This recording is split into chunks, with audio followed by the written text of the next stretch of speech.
ಇವತ್ತು ಸಿಹಿ ಗೆಣಸಿಂದ ಪಾಯಸ ಮಾಡ್ತಾ ಇದ್ದೀನಿ. ಅದಕ್ಕೆ ಏನೇನು ಬೇಕು ಅಂತ ಹೇಳ್ತೀನಿ. ಸಿಹಿ ಗೆಣಸನ್ನು ಸಣ್ಣದಾಗಿ ಹೆಚ್ಚಿಟ್ಕೊಂಡಿದ್ದೀನಿ. ಅಕ್ಕಿ ಒಂದು ಮುಷ್ಟಿಯಷ್ಟು ತೊಳೆದು ನೆನೆಸಿಟ್ಕೊಂಡಿದ್ದೀನಿ. ತೆಂಗಿನ ತುರಿ ಒಂದು ಬಟ್ಲು ಬೇಕು, ಮತ್ತು ಏಲಕ್ಕಿ, ಬೆಲ್ಲ. ಸಿಹಿಗೆಣಸು ಚೆನ್ನಾಗಿದೆಯಾ ನೋಡಬೇಕು. ಸಿಪ್ಪೆ ಎಲ್ಲ ಕಜ್ಜಿ ಇಲ್ಲದೆ ಚೆನ್ನಾಗಿದ್ದರೆ ಸಿಪ್ಪೆ ಸಮೇತ ಹೆಚ್ಕೊಬೋದು. ಈ ಥರ ಇದ್ದರೆ ಸಿಪ್ಪೆ ತೆಗೆದು ಹೆಚ್ಕೊಬೇಕಾಗತ್ತೆ. ಹೇಗೆ ಮಾಡೋದು ಅಂತ ಹೇಳ್ತೀನಿ. ಮೊದಲಿಗೆ ಗೆಣಸನ್ನು ಬೇಯಿಸ್ಕೊಳ್ಬೇಕು. ಮೊದಲಿಗೆ ಒಂದು ಪಾತ್ರೆ ತಗೊಂಡು 1 ಸ್ಪೂನಷ್ಟು ತುಪ್ಪ ಹಾಕ್ಕೊಳ್ತೀನಿ. ಅದಕ್ಕೆ ಹೆಚ್ಚಿರೋ ಗೆಣಸನ್ನು ಹಾಕ್ಕೊಳ್ತೀನಿ.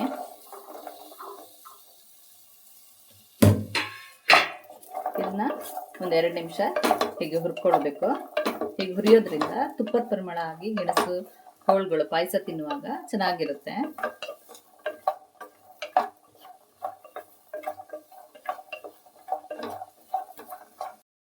ಸಾಕು, 2 ನಿಮಿಷ ಹುರ್ಕೊಂಡಿದ್ದೀನಿ. ಚೂರು ಕಲರ್ ಚೇಂಜ್ ಆಗಿದೆ. ಈಗ ಇದಕ್ಕೆ ಬೆಲ್ಲ ಹಾಕ್ಕೊಳ್ತೀನಿ, ನೀರು ಹಾಕ್ಕೊಳ್ತೀನಿ.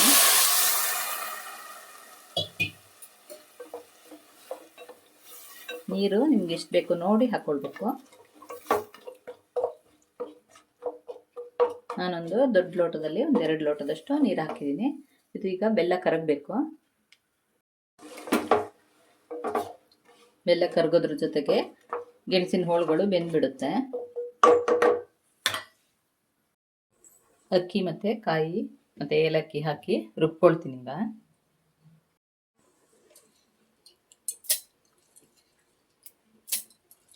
ಇದನ್ನು ನೈಸಾಗಿ ರುಬ್ಬಬೇಕು.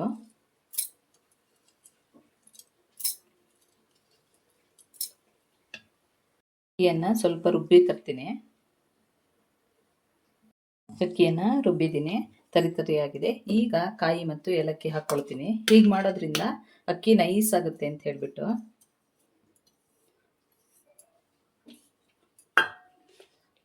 ರುಬ್ಬಿದ್ದಾಗಿದೆ. ಇದು ಬೆಂದಿದೆ ನೋಡ್ಕೊಳ್ತೀನಿ. ಸಾಕು, ಬೆಂದಿದೆ. ಇದಕ್ಕೀಗ ರುಬ್ಬಿರೋ ಮಿಶ್ರಣನ ಹಾಕ್ಕೊಳ್ತೀನಿ.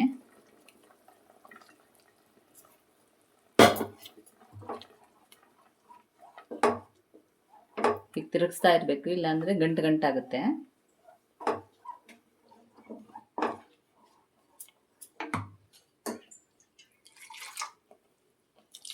ಸ್ವಲ್ಪ ಜಾರ್ ತೊಳೆದು ನೀರು ಹಾಕ್ಕೊಳ್ತೀನಿ.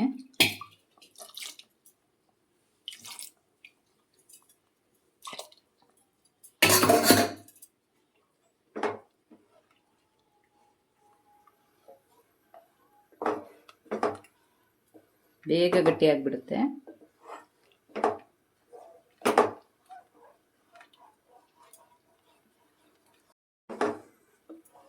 ನೀರು ನೋಡಿ ಹಾಕ್ಕೊಳ್ಬೇಕು. ಇದು ಹೋಳು ಬೇರೆ ನೀರು ಬೇರೆ ಆಗಬಾರ್ದು, ಎರಡು ಸೇರಿಕೊಂಡು ಹದವಾಗಿರಬೇಕು.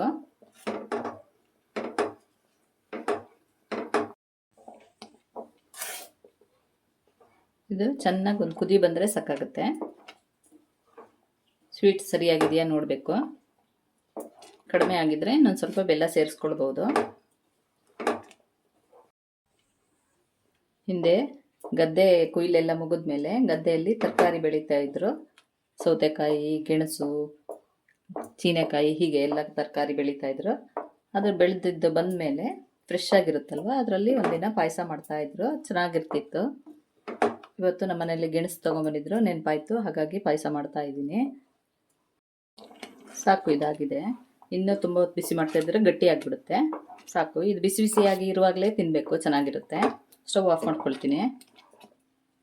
ಇದಕ್ಕೆ ಲಾಸ್ಟಲ್ಲಿ 1 ಸ್ಪೂನು ತುಪ್ಪ ಹಾಕ್ಕೊಳ್ತಾ ಇದ್ದೀನಿ. ಇದಕ್ಕೆ ಗೋಡಂಬಿ ದ್ರಾಕ್ಷಿ ಏನು ಹಾಕೋದು ಬೇಡ, ಯಾಕೆಂದರೆ ಗೆಣಸೆ ಹೋಳು ಸಿಕ್ಕುತ್ತಲ್ವ, ಹಾಗಾಗಿ ಅದು ಹಾಕಿದ್ರೆ ಅಷ್ಟು ಚೆನ್ನಾಗಿರಲ್ಲ.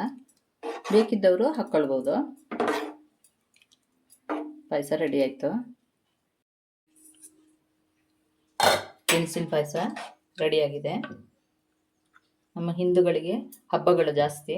ಒಂದೊಂದು ಹಬ್ಬದಲ್ಲಿ ಒಂದೊಂದು ಥರ ಪಾಯಸ ಮಾಡ್ಕೊಳ್ಳುವಾಗ ಇದು ಒಂದು ಸತಿ ಮಾಡ್ಕೊಂಡು ನೋಡ್ಬೋದು, ತುಂಬ ಚೆನ್ನಾಗಿರುತ್ತೆ.